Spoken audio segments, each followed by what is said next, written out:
All right, welcome back, Run It Back Nation. I am your host, Joy. Along with me is Wes again. Wes, how has your week been, man? Hi, Joy. Hi, Run It Back Nation. My week has gone pretty good. Pretty light, but at the same time, not too much to worry about. And I am ready to go take some laps with you this week, Joy. Oh my goodness, Wes. The last race of the season, I did not believe, like in the beginning of the season, I did not believe we were even gonna go to Abu Dhabi. I thought we were gonna have like 8 races, and here we are. Hey, for what it's worth, I didn't think we were going to have a season at all. So, shouts to F1 Right. for making it possible to have, I believe it is 15 races. Correct me if I'm wrong. 17. 17 races. 17. And on top of that, still have more or less a full-fledged championship, Yeah, right? pretty much. Yeah. Especially with this year's champion, Mercedes, eclipsing 500 points, I believe. Right.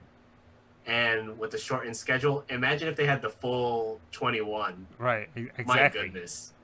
But yes, it is a bittersweet point in the season, not just for us, but Formula One fans all over the world, because in a year full of struggle, we still found a way to be connected with the thing that makes us happy, which is in this case, Formula One racing. And we got to see, frankly, a lot of interesting things that we didn't think we would ever see in Formula One. For example, Gasly winning, Checo winning, Lewis Hamilton getting his seventh world title, Mercedes getting the double Mm. championship at the same time. Man, it's a time to be alive for Formula One fans. Yeah, man. Absolutely. And like we got like the greatest calendar of all time. In my opinion, these are tracks that like I dreamt of like ever seeing. Like when I was just starting. And I'm not gonna say when I was a kid, but because I only started a couple years ago. But still, like these are like legendary tracks. These are tracks that Senna has raced on.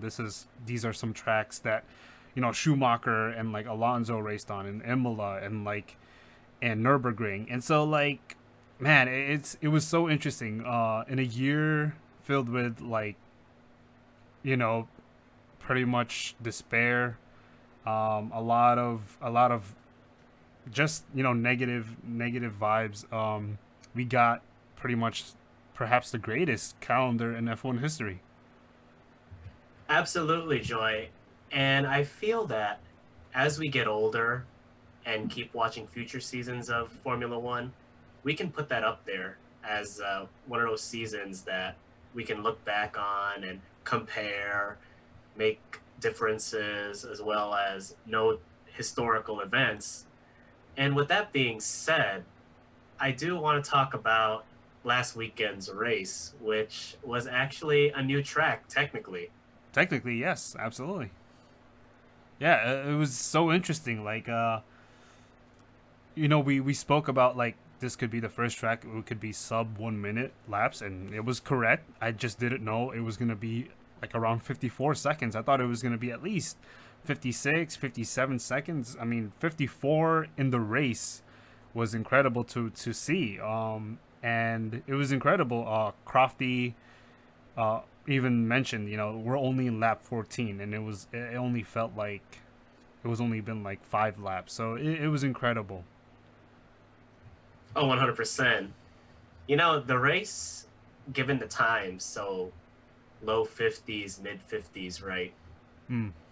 It felt like driving a short circuit in the video games. You know how when you would do that in Forza or Gran Turismo and you drive the club circuits or the short circuits, you'd be cracking 50-second times more or less Right. around the track. And that's on a road car, okay? Imagine doing that with the Formula One car. My goodness, you'd probably be cracking 30 or even Right. 25. But it was a really interesting sight to see. We got to see the cars go top speed, more or less, Right. right?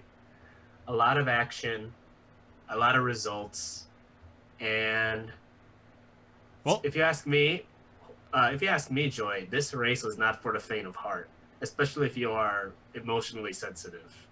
absolutely, absolutely. We got a lot of highs. Definitely got a lot of highs, and we got a pretty big lows. Well, let's get into it, right? The biggest high of the weekend, Sergio Perez takes his first win ever in a Formula One Grand Prix, the very first Mexican driver in 50 years to win a Grand Prix. Yeah, Joy, it's really remarkable to see how Checo performed throughout the race. He got spun on the first lap. Hmm. You would think at that point it's over with. He Right. might just get like a points finish or whatever that may be. But he somehow found a way to finish P1. Hmm. Granted, there was a reason for that, and I think we will talk about that later, Right. which, just to preface it for our listeners, I think it's the biggest form of horse crap in the form of Formula One in terms of strategy. Like, I have never seen such a horrid display of strategy.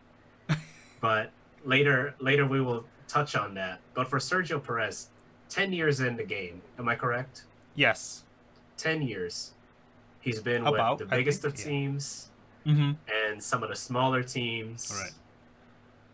Yet it took him that long. He's well into his 30s Right. to get his first win. Mm. And he's no slouch, everybody. He is very, very good.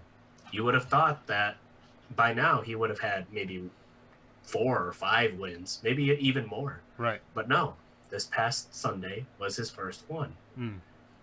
And I'll be honest, and for everyone that's listening tonight, call me salty, call me whatever you want, and my response to you will be, hey, if you don't like salt in your food, you're weird.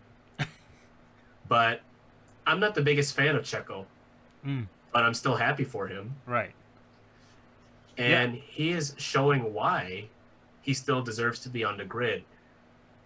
Because, man, if he gets screwed out of a seat this offseason, it would be catastrophic. Yeah, I absolutely agree. I will also admit, I have been very critical of Checo Perez. I don't, like I said before, I don't think he's, a killer. He's not like, he's not one of the drivers that you would look for when you need a championship caliber season, right? But he is very solid enough. He does deserve a seat in Formula One. He probably deserves a seat in Red Bull, right? And so pretty much that brings up the conversation of, did this win solidify a Red Bull seat for him, right? Now Alex, he's been struggling all the season. He's picked it up quite a bit like towards the end, but still last week we saw that Alex still struggles. Sergio Perez just gets the win. He's available. He can drive very solid, right? He's proven it time and again. What do you think, Wes? Sergio Perez to Red Bull right now, pretty much ultimate race of the season. I'm going to say no. Okay. Ooh. Okay. And again, if you want to call me salty, you want to call me a hater, go ahead. I'm entitled to my own opinion on this damn podcast. And I will reiterate why. Because there's still Nico Hulkenberg out there. Hmm. And I feel like he's the much better fit structurally, Right. not just on the track for Red Bull. And again, I don't think Checo is a bad driver. I think he's pretty good. Right. Absolutely. But I feel like if he were to be paired up with Max, he might challenge Max shortly, but not over the long term. Much like Alex Albon, right?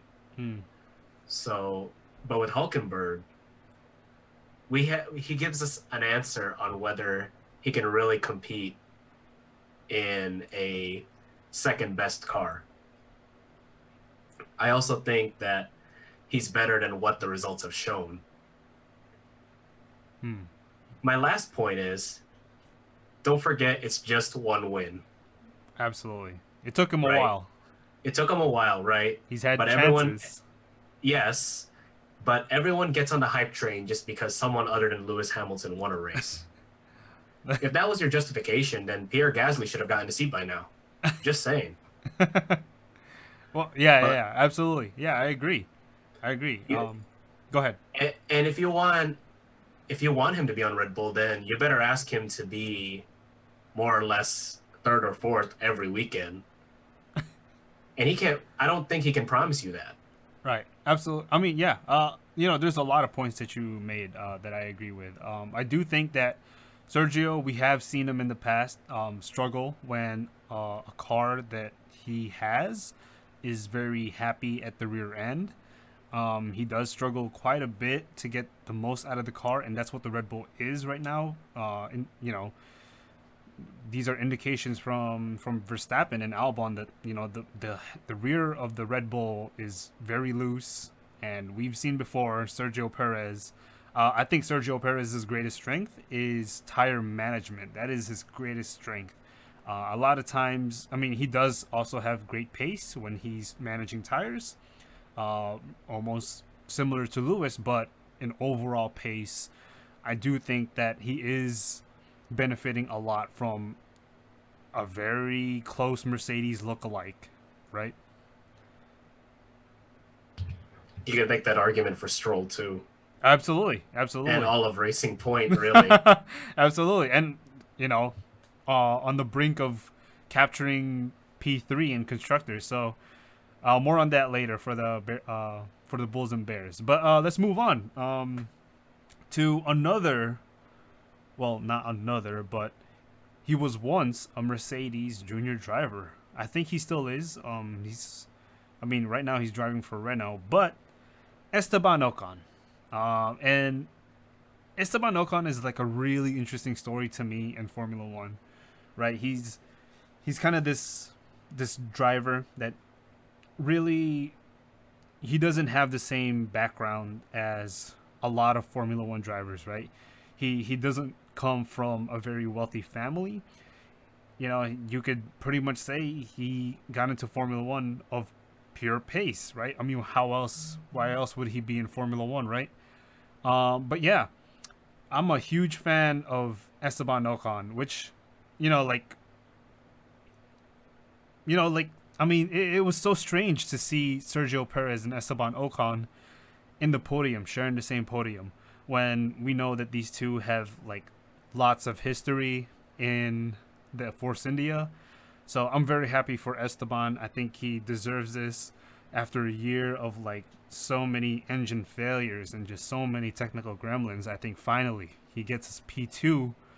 I don't think Daniel Ricciardo, his best this year is P3, although he's gone two of them. But still, I think Esteban deserves this. Well done. Oh, absolutely, 100%. And I like Esteban Ocon. Mm, I have been disappointed in how he's been performing this year. okay, fair Partially enough. not his fault. Right, And of course, I feel like Esteban Ocon's the kind of guy that you need to get behind, not now, right. but rather in a few seasons. Mm, But goodness, it's well deserved.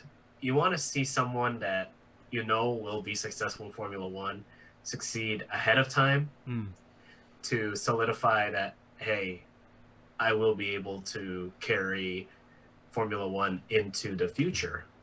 right, And for him to finally get that breakthrough after all the struggles this year and in many cases the underwhelming performances, right.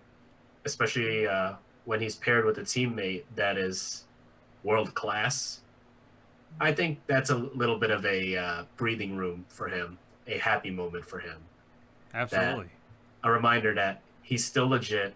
He's still among the top 20 racing drivers in the world. And it's a good look for the future. Of course, it's going to be a tall order because he will be paired with Fernando Alonso. Right. But if that podium can provide confidence to not only Esteban, but also Renault and Fernando Alonso, I think it would be very healthy for Renault moving Right. forward as they try to climb back up the ladder into the front of the grid. Right. Game on. Game on. The game on is what I say. I mean, I'm excited to see next year McLaren versus Renault versus Racing Point. I do think that it's still going to be those three fighting for the best of the rest, and I can't wait to see Ocon paired with Alonso. You're absolutely right.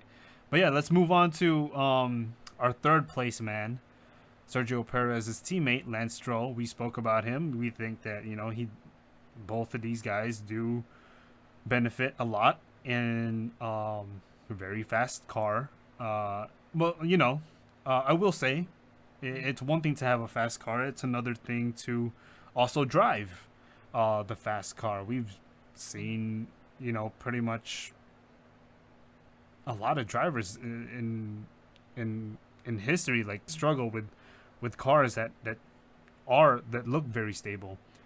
But I mean, Albon is probably the most recent, but Stroll, right? He looked like he had a very strong first half of the season, and then all of a sudden, he took quite a break, and then he started to kind of lose it, and then picked himself back in Turkey, and he was looking very good in this race, but Sergio he had the better track position after the safety car. He had pretty much saved his tires a lot better than Stroll, I would say. I think Stroll actually doesn't really do well when tire management, but hey, congrats to Stroll. I think, I hope he's happy, because Turkey was so disappointing for him, and I think this is it. I think, you got to be happy. If you're Stroll, you got to be happy, and plus, I mean, you guys retook the lead in the best of the rest, right? So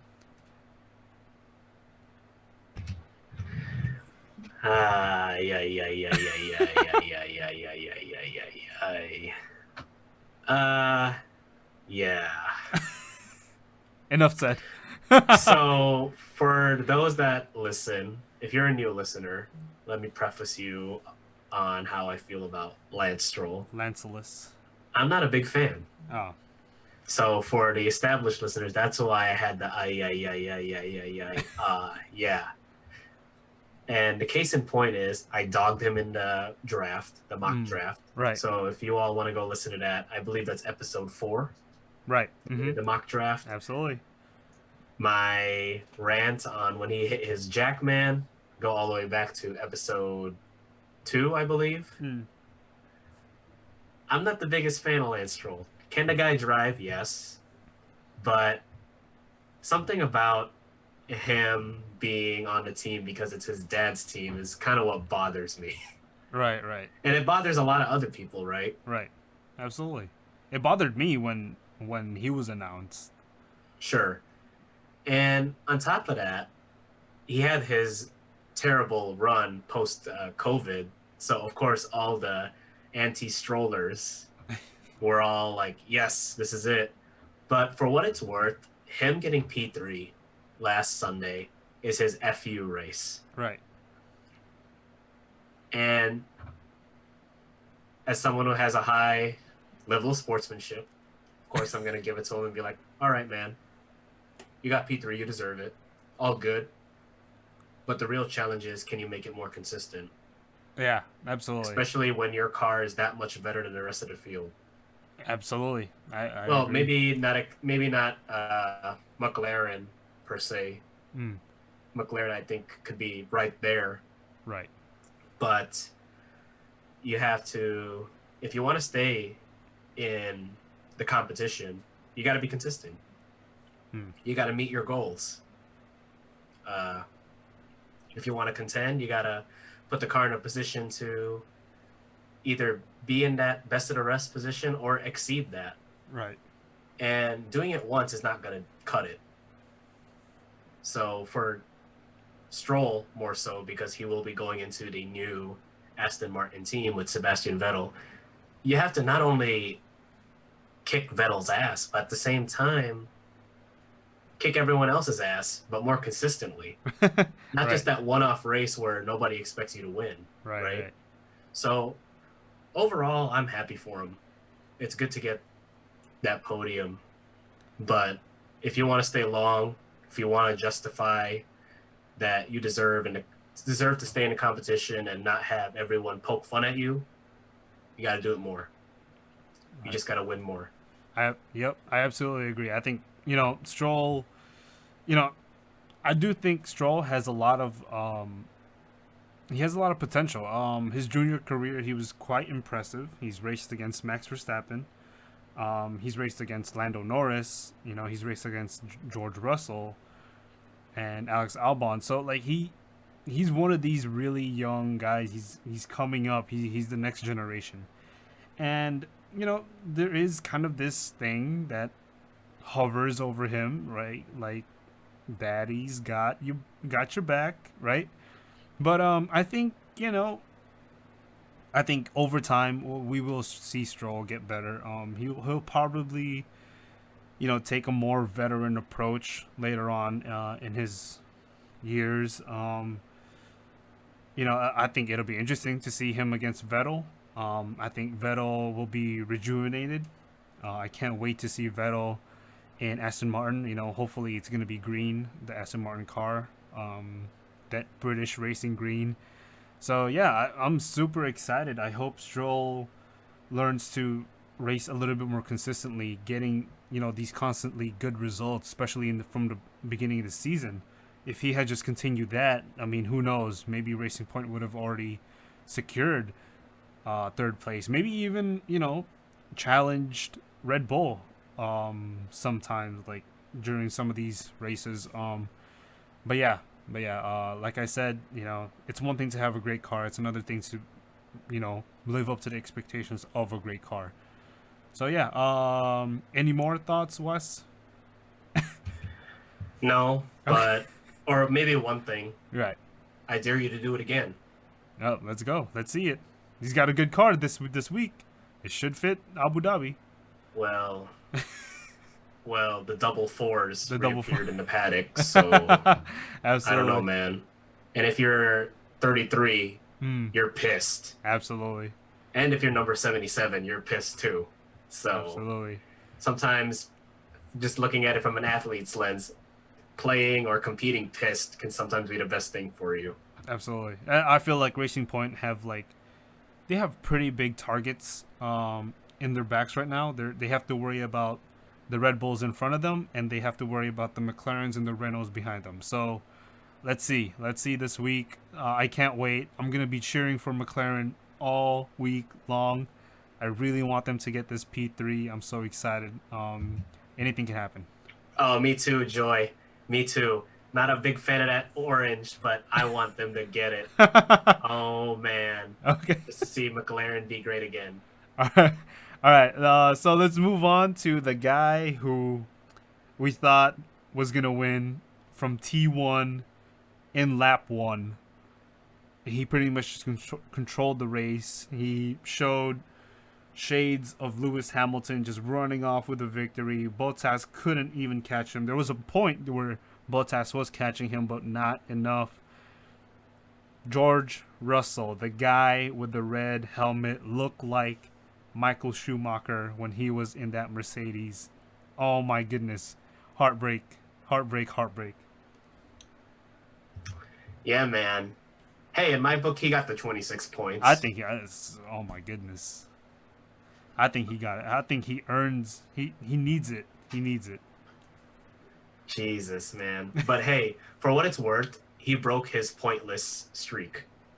Okay. Because he came away with 3 points. Right, absolutely. I think at some point in the race, I actually thought he wasn't going to score any points, and I'm like, this man has got the worst luck in Formula One, next to Hulkenberg, but still. But yeah. I mean, George Russell, I really like George Russell. I do think, he is in the forefront of the new generation, right? It's going to be Leclerc, Russell, Lando, Verstappen, Sainz. Hopefully Albon will be there as well. Gasly. I can't wait, the set of new regulations, we will see who really is pretty much the undisputed champion in Formula One. But I mean, George has gained a lifetime fan with me because I don't know, maybe it's just because the effect that Lewis Hamilton has on the rest of the field that this is the first time a lot of people were cheering for Mercedes to win. You know, they just wanted George Russell to get that win. And unfortunately, puncture, you know, I thought he was going to, for sure, he was going to catch Perez. He was gaining like 4 tenths a lap. But yeah, heartbreaking. You know, it'd be really something, Joy, What? if this weekend, somehow, some way, George catches Checo in the Williams. That Oh would be a man, doozy. that would be. I mean, I think there's a good chance he's gonna score his first point in a Williams, but we'll see. We'll see.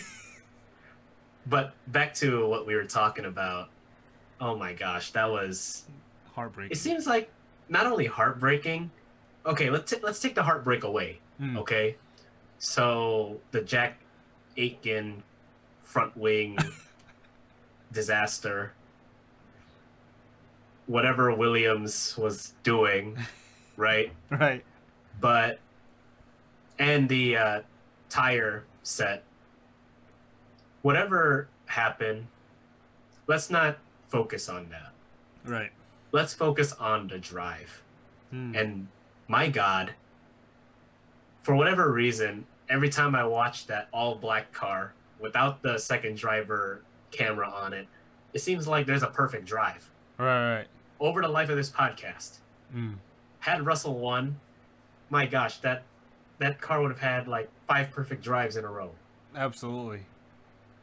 Damn, man, he came 0.026 away from pole position, Yep. and then right from the start, in a car that's technically too small for him. So for those that don't know, George is one of the more taller drivers on the grid Right. at 6'2". That car is pre-fitted for a guy that's 5'9". And he whooped that ass About to right from the start too. Right.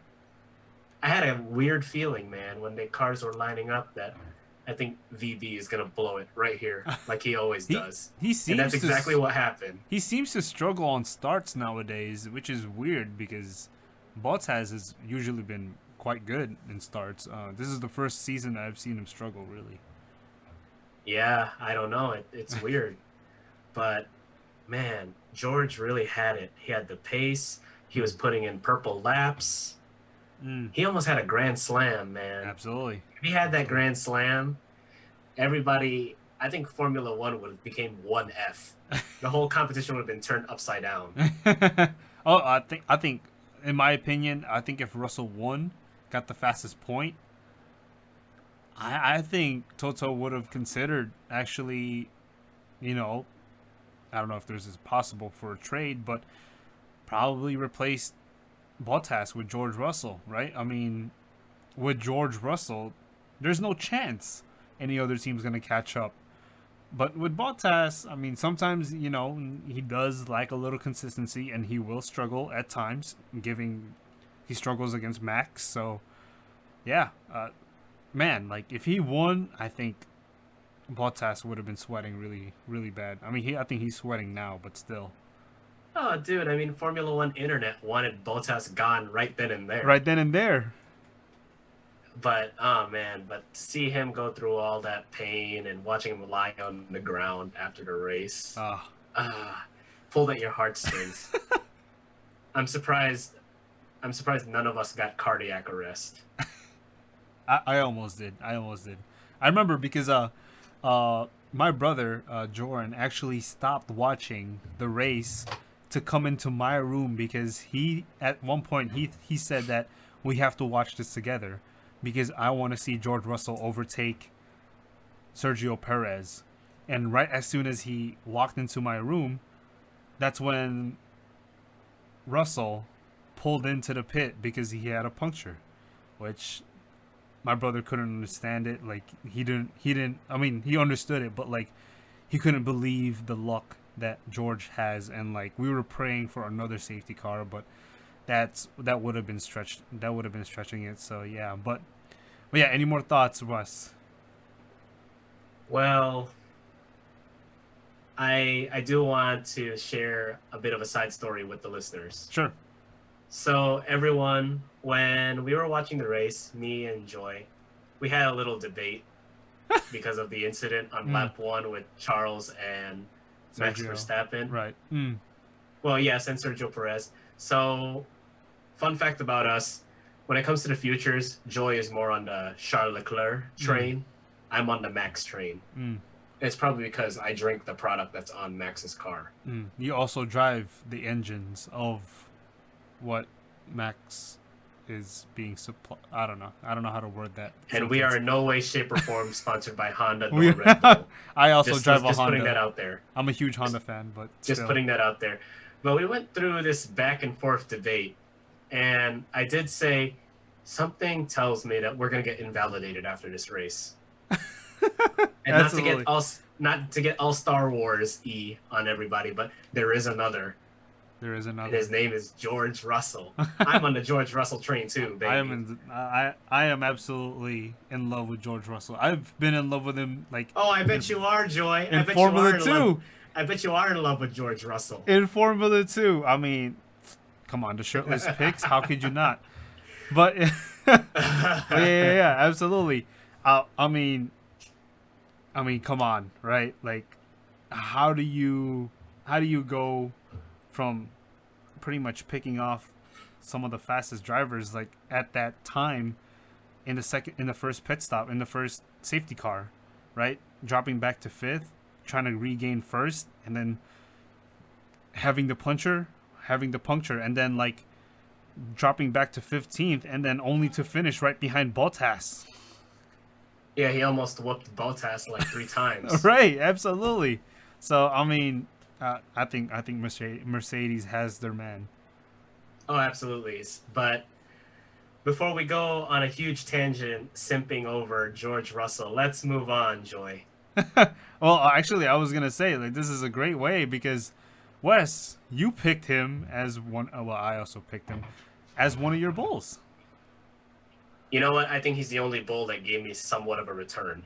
Actually, a full return, really, because if we're gonna make this on subjectivity, right? Especially since he dominated most of the race, I think it was worth it. But for my bulls, my God, I am 1 for 3 again.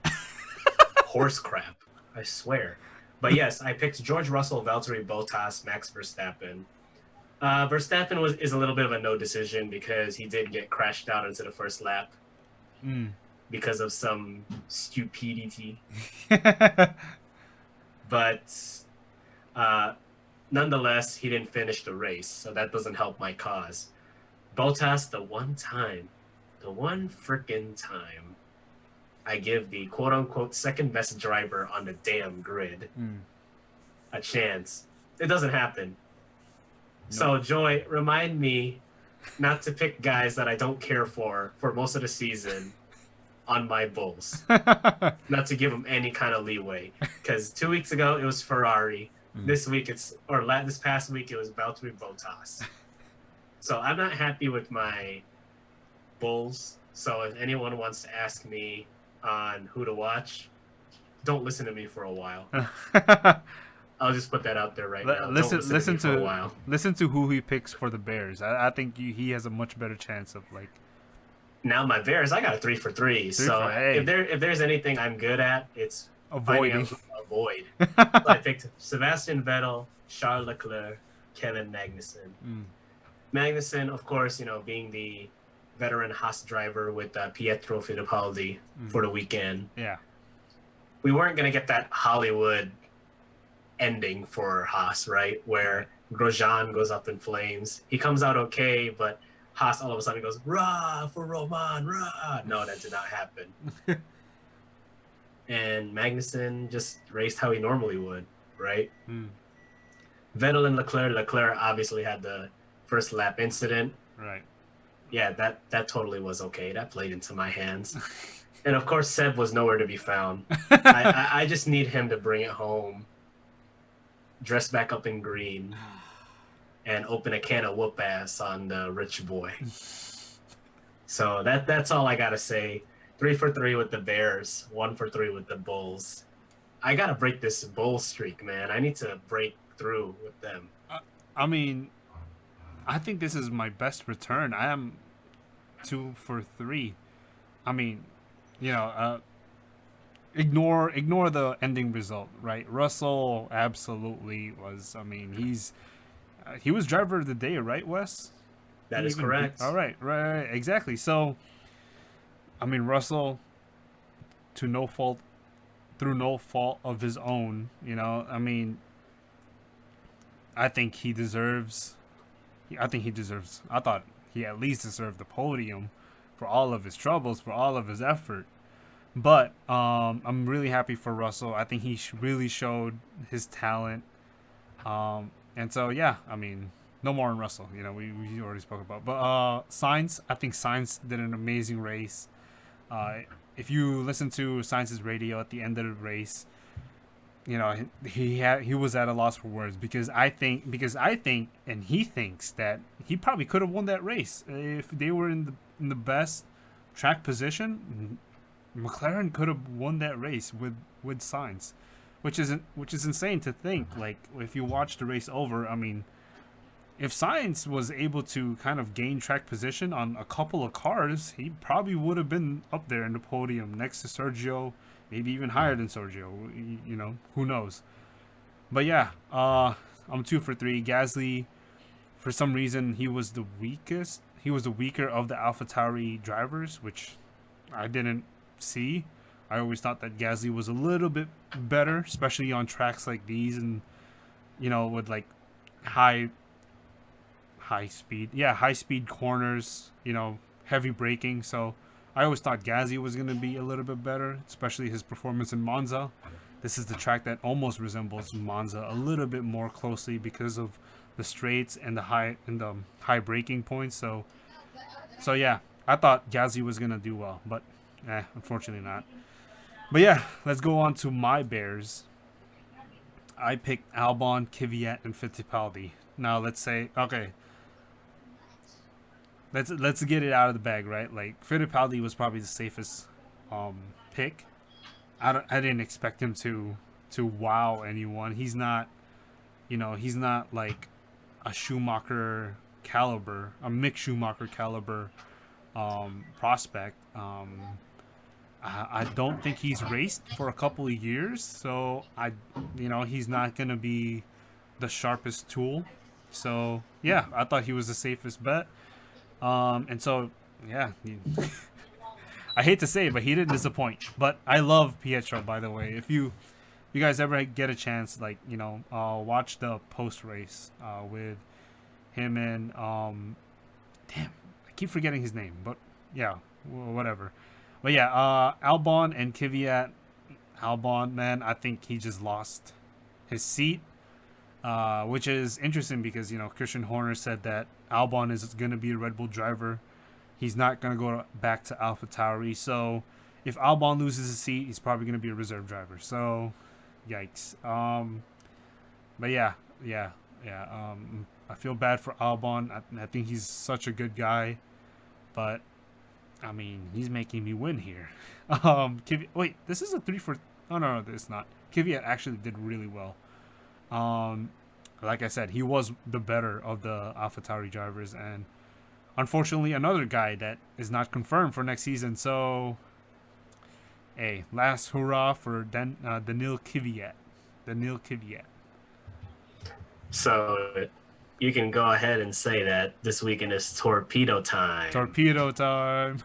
But speaking of next week, we will be taking a quick break. And when we come back, we will be talking about the upcoming race this weekend at the Yas Marina Circuit over in Abu Dhabi, and who we think will show out and who we think will fall flat on our face when they go ahead and race on Sunday.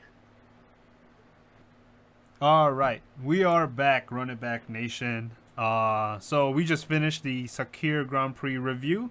Now let's move on to this week's race, the Abu Dhabi Grand Prix, Yas Marina Circuit, West. the history of this track, it's quite short. But we've seen some okay moments in this track. Pretty much this track is, I believe, yeah, it is the most expensive F1 venue ever created. Yet, right? Herman Tilke, I think, he pretty much took the best corners, the best kind of features of every track in the Formula One grid and combined it to make this Frankenstein circuit. However, the result is a featureless track.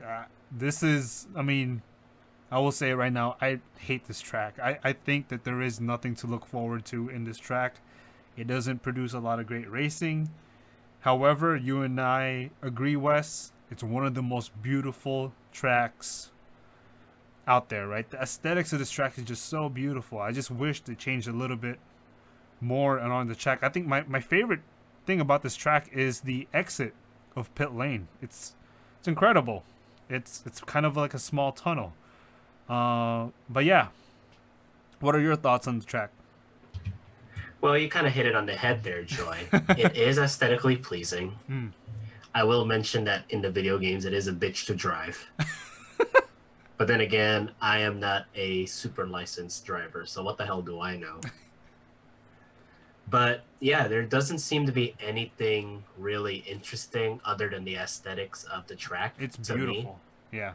Yeah, very beautiful. And since I've been only watching Formula One consistently for the past 2 years or a year and a half, if you will, the two races that I've seen at Abu Dhabi, the same guy won the race, Lewis. Lewis, yeah. So I haven't really seen anything out of the ordinary, at least to what is my current perception of Formula One. Right. Though the thing that I do love about Abu Dhabi is the post-race messages. Right. For the champions.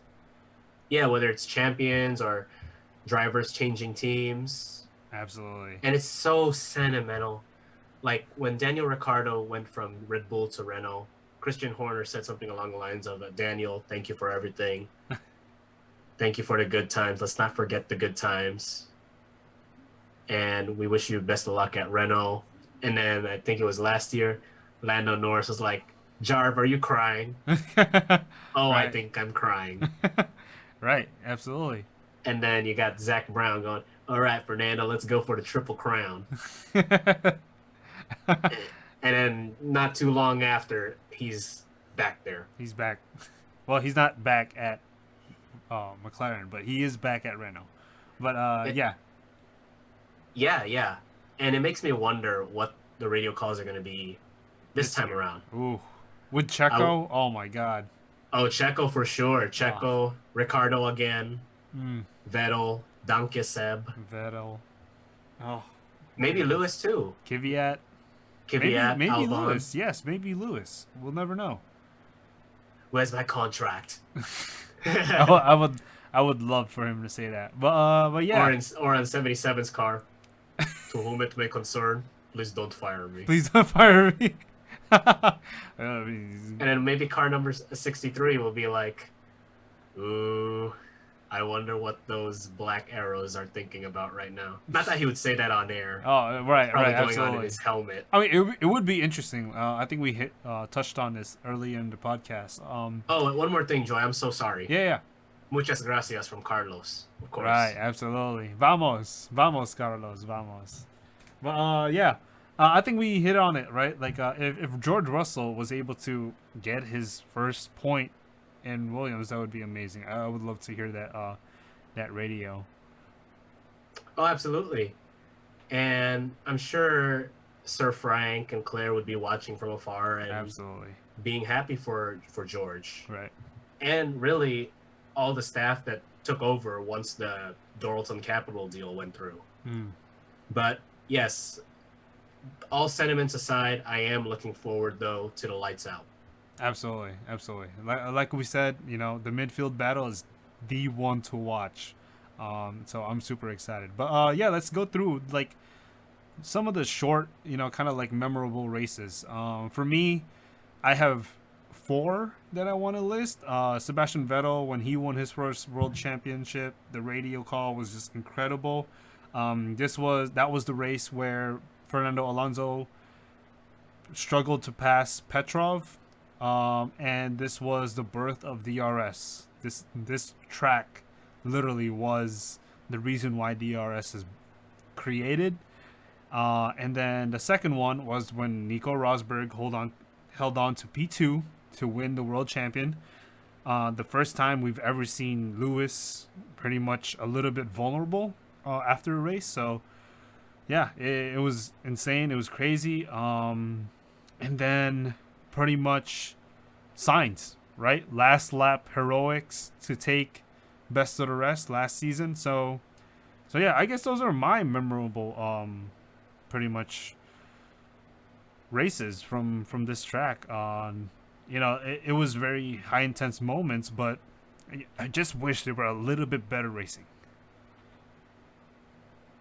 For what it's worth, Joy, that might change Right. next, or In should the I say future. this weekend, Mm. or starting with this weekend and into the future. So, reminder for our listeners, as we record this, it is Friday night in the United States. So qualifying would be tomorrow morning, Saturday morning, and then the race would be Sunday morning. So starting this weekend, we could see some change. Who We knows? could. There has been a lot of crazy shenanigans going on in FPs earlier today with the Right. tires and other cars catching on fire. But The Iceman. Yep. that's yeah, right. You would think Iceman should have had it melt, but that's a different conversation. Right. But yeah, Joy, that's a really interesting sentiment that you put out there with all the memorable races, because at least you had some memory. I don't. This could be one. This could be one, right? Oh, I hope so. McLaren Right, let's takes see. P3. Maybe McLaren takes P3, and we could see how a recovering Lewis drives. Right. Absolutely. Oh, by the And- way, Sainz's radio call at the end of his race might be one to not miss. Oh, absolutely. I think there's a lot of drivers. There's a lot of that drivers, you actually. can't Yeah. miss, man. So, yeah, man, I'm just looking forward to it. Of course, I can't really predict how I'm going to react once I hear all the post radio calls, Oh, man. but there will be new faces and new places after Sunday. Absolutely. There's gonna be some F2 drivers that get their chance. Some that well, yeah. More on that later. But yeah. Any further thoughts, Wes? No, Joy, but I am ready to discuss on who I think will do well. Okay. Even though I probably have lost the trust of the listeners already. That's perfectly fine, man. I value your opinion. So yeah, let's go through your bulls. Bulls. Lewis Hamilton, Max Verstappen, Lando Norris. Ooh. Why? Hamilton, to me, is the Michael Jordan of this sport. Mm. Okay? And if Michael Jordan can drop 38 points in a crucial game while being sick, I think Lewis Hamilton can do the same thing to show how great he is. Right. He could have easily sat out and called it a season because he already locked everything up. Yeah, he's got locked. Yeah, right. I mean, he's not. But yeah. right, and I think I read on the race earlier this week that him participating shows how fierce of a competitor he is. Oh yeah, absolutely. Yeah. Despite Russell being ready to go and Right. Bottas probably strategizing for a revenge round against George, but Right. now his worst nightmare is back on the grid. Yeah, absolutely. I actually thought that like Hamilton did not like seeing Russell in his car. I actually think Hamilton is that competitive. Oh, for sure. And I mean, he had the sentiment by saying, the car was not the same when I left it. Oh, well, no, duh, Sherlock. Your replacement is taller than Taller you. than. And you can't just seat fit on demand. Right, absolutely. So. But hey, for what it's worth, all comments and sentiments aside, we're happy to see Lewis back. We're happy Yeah. to see that he's okay. Yeah. Same with the dog, Roscoe, Mm. and his team with Angela Cullen and all the folks that are on Team LH. So looking forward, Max. I mean, to me, Max is one of the safest picks you can make. It just so happens that Absolutely. he has a lot. He has a few DNFs. Last week was one of them, Mm. and it's just really hard to comprehend sometimes, right? For a Yeah. guy that's so good, that and for a car that's so good too, Right. you would think, man, this guy can never get DNFs. But here we are. It. But Yeah. If only the second place for the drivers was still on the line, that would have been interesting to see. well, it still is. But Bottas would just have to go literally off the grid. Right. Right. But for what it's worth, Verstappen is still my guy for the year, despite what all has Lewis Oh, yeah. earned throughout Absolutely. the season. Mm. So I'm still gonna go back to the well with Max. And the last but not least, Lando Norris. He is gonna be the senior man at McLaren. Yes, he will have a much tougher teammate coming in the next season. Right. A world But class. yes, world class. Right. But he's shown time and time again that despite how young he is and despite how kiddish he acts, if that's a word, he is probably ahead of his time, Oh, absolutely. especially as a professional athlete. It just needs So I the expect car. him to do well. Right. Yeah, just needs the car. And he's always seemed to have a good time Yeah. Yeah. at Yas Marina. So I don't see that changing going into the weekend. Mm. Yeah. Now, my Bears. Oh, boy. Ooh. We're going big, baby. Valtteri Bottas, Ooh. Charles Leclerc, Sebastian Vettel. No love. No love lost for Ferrari. No love lost for Ferrari. And Ferrari is stupid, if you ask me. For this season, at least. Even For if this season, at least. even if Binotto is not showing up. Hey, I actually want Binotto to get well. Yeah. Oh yeah. Absolutely. Yeah. Absolutely. Okay.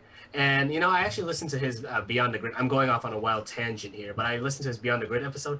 He's a lot like me. Yeah. I like cars, but I'm not the most knowledgeable when it comes to engines. Right. So I'm starting to like Mattia a little bit. Yeah. Because he it's- kind of emulates my experience with the Formula Racing team at my university. I will Northwestern say University. this. I will say this. Mattia seems like the least ruthless of the Ferrari team principals. I He don't know. seems like a nice guy. Yeah, I don't know if that's a good thing or that's a bad thing, because the ruthless Ferrari team principals of the past, I mean, you could say all you want about them, but they actually had great cars. Hmm But before we get a little crazy over Mattia Binotto, Right. um, Bottas, Leclerc, Vettel. Bottas, Ugh. I tried to stick for him once, and we all know how that turned out. And of course, if the psychological block for him is Lewis, then Ooh, he's back. So I think that block will reapply. absolutely. And I forgot what the publication was, but I believe I would like to say it was the race as well, or Autosport, that he said in an interview that sometimes when you already come to the knowledge that you lost to Lewis for the championship, Yeah. it can be hard to concentrate for the rest of the year Mm, because of what you're trying to compete for is already settled, right. and the winner is not you. Right. Absolutely. But he's underperformed to the point where GR opened a can of whoop ass on him. And yeah, it's not really helping his cause. Leclerc and Vettel, despite Mattia not being there, and I think that little moment on Formula One internet has already died down. I don't expect them to do anything remarkable. Yeah. Not in This this weekend. race either. Yep. I don't expect them to crash out.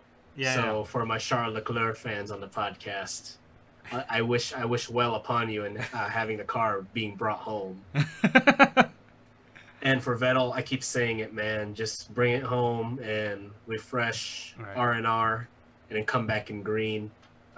Your new home is Silverstone, Mm. and yeah, man.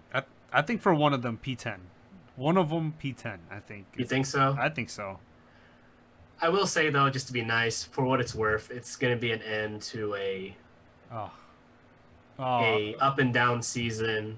Right. Charles Leclerc has proven why he is the future of Ferrari. Right. And Vettel, Danke Seb. Right. Absolutely. Danke Seb.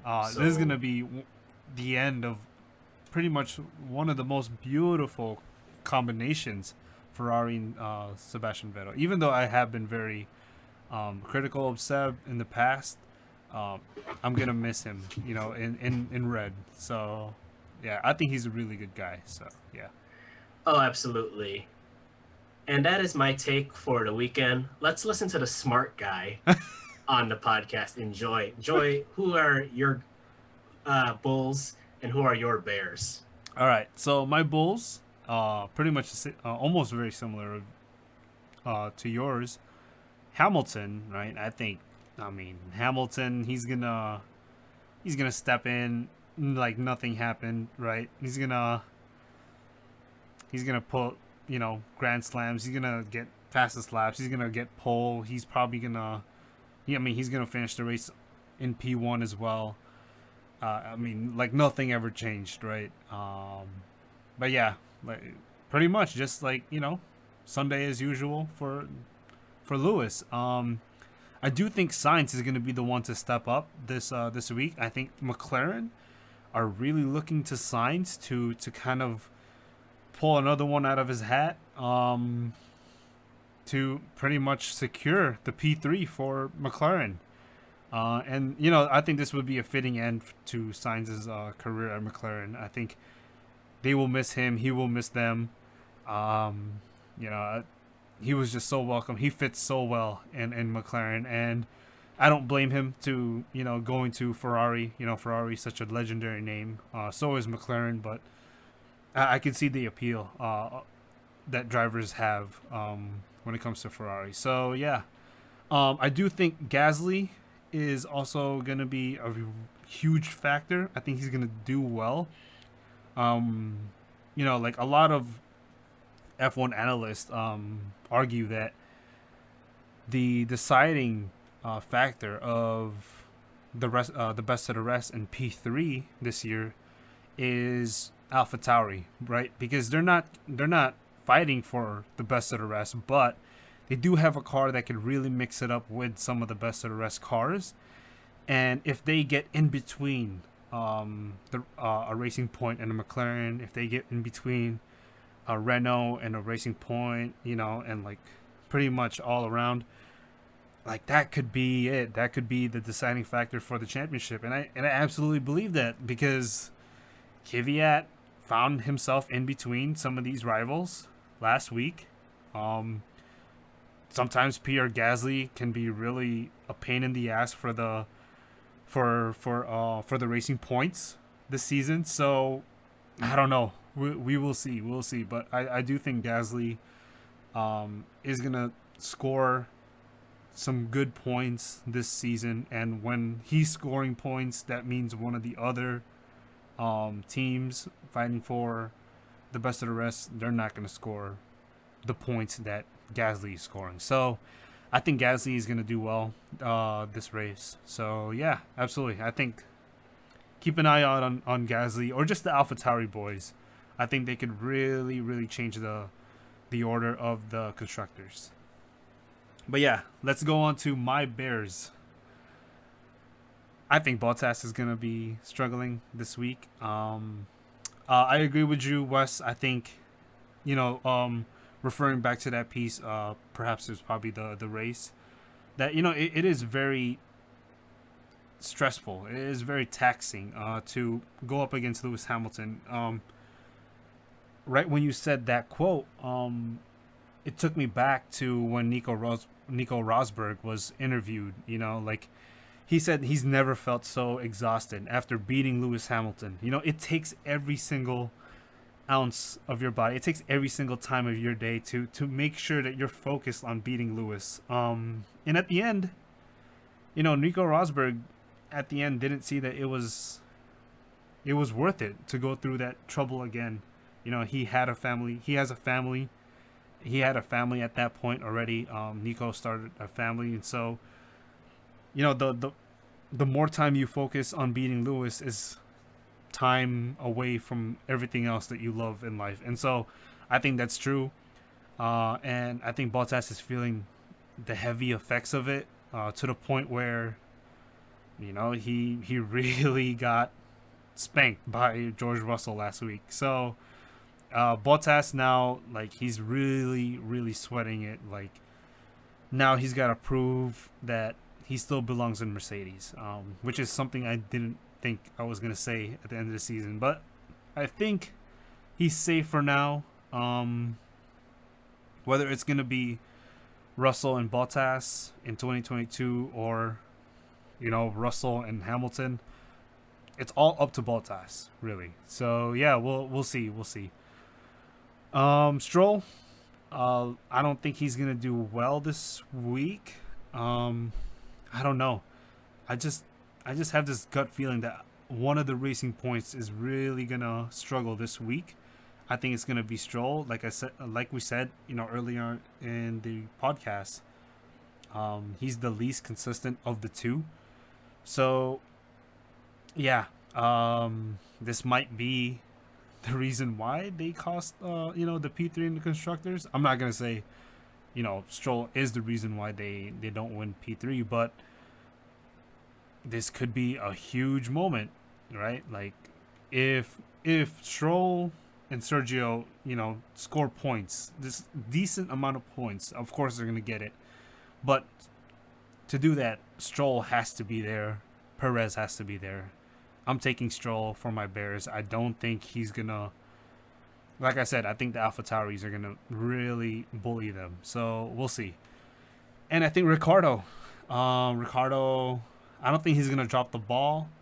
I do think that this track may be suited a little bit better for McLaren. They do look a little faster on the FP1 and FP2, just a little bit. They look a little bit more stable. So yeah. Hopefully this doesn't take away the focus of Renault. All this talk about Fernando Alonso in the young driver test, which is weird. More on that later. But yeah, those are my top.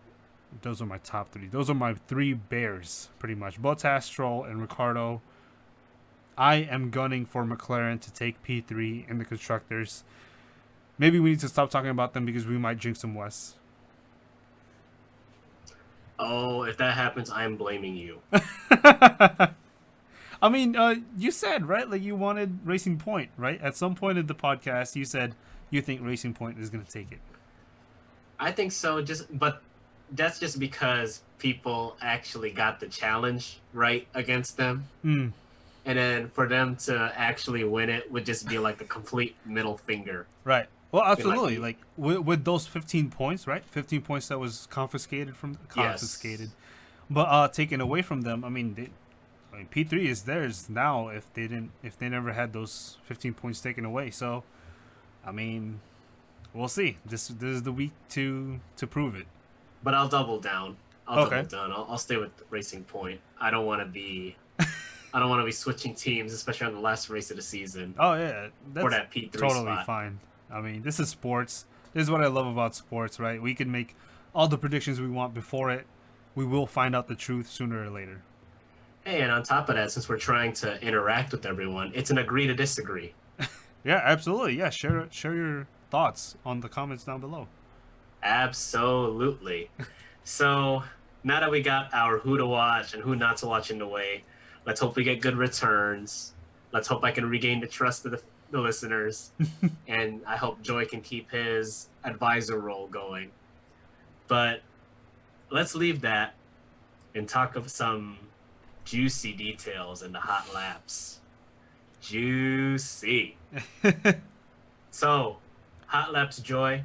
Our first story of the day, Nikita Mazepin.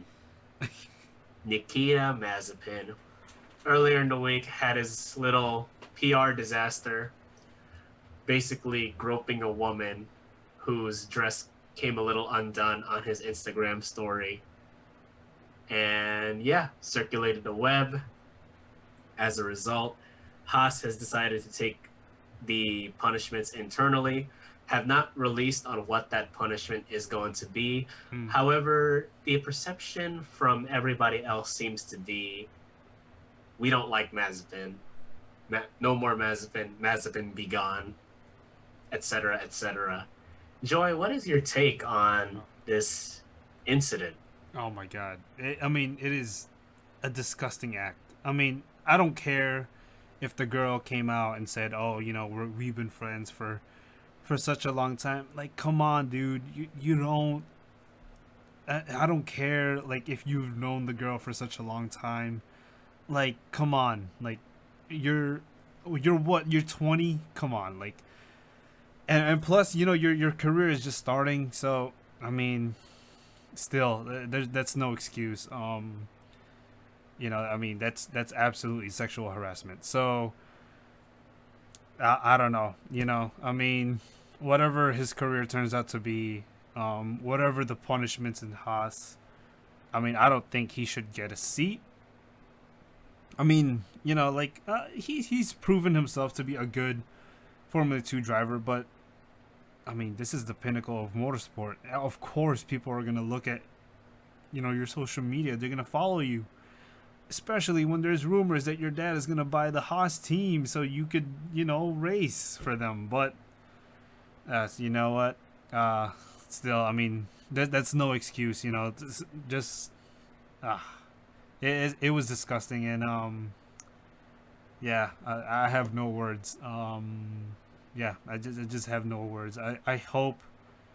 I mean, I get it. Haas is punishing them. I hope Formula One also steps in and dishes out a little bit of punishment. Just to, I don't care if they make an example out of him. Like, what he did was disgusting. So, yeah, absolutely. Yeah, I mean, it's very abhorrent. That's the word that all the Formula One publications that Mm. I follow use to describe the incident. And as I framed it earlier, it's a PR disaster, not just for Mazepin, but also Haas, Oh yeah, absolutely. because in my opinion, it makes Haas look like they didn't know what they were getting Right. And and outside of the pay driver status. and once they knew, they still kept them. Well, for now, For now, he's still on the roster at this moment at this as we moment. speak. If it were me, I mean, I think Callum is a little bit more. I mean, I always thought Callum was a little bit more qualified, but as money talks in Formula One. Sure. And of course, disclaimer, all the opinions that Joy and I talk here are our own.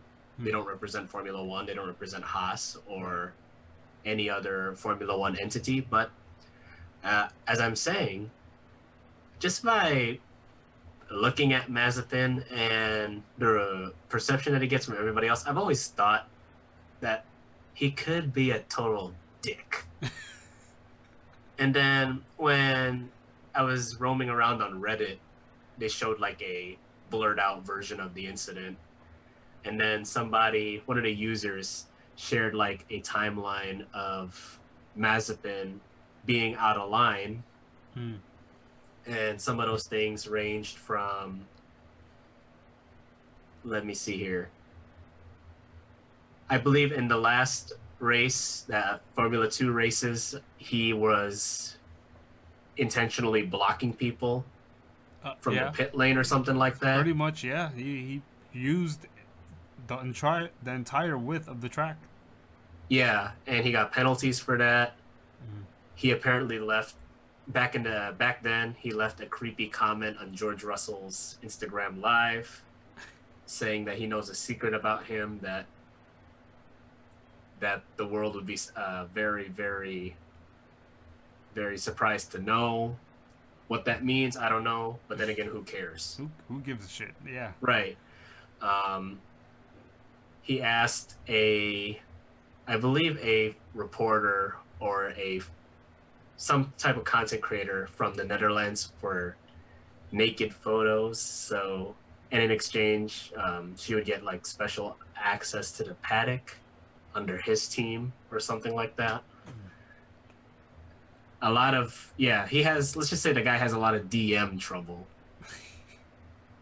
And yeah, I think the biggest thing that kind of blew me away was that it turns out his dad has like a mining company. That explains the Ural Kali or Right. whatever that company is on the back of his car Yep. when he was in Formula 2. That apparently some of his dad's workers died in an accident, yet he threw a party when the workers died. And I'm sure he knew that. So, lack of taste, lack of boundaries. And now I'm more convinced that this guy is a dick.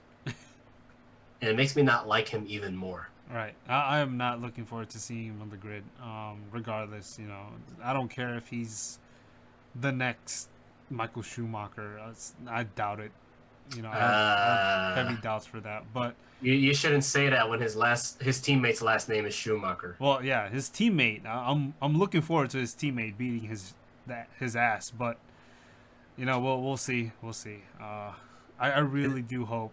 Now I've never wished bad on anyone's career, but I mean, at least I hope he learns from this. I doubt it. Based on like the list that you just listed out, like, man, like we'll see. Well, for what it's worth, that Mazepin, I think, he has a loose tie to Mercedes. So you did say something about Mercedes Junior program. George Russell, not a bust. Not Esteban a bust. Ocon, not a bust. Not a bust. So you're wrong there. Nikita Mazepin, maybe. We'll see. So we'll see. So yeah, but it's very, very bad.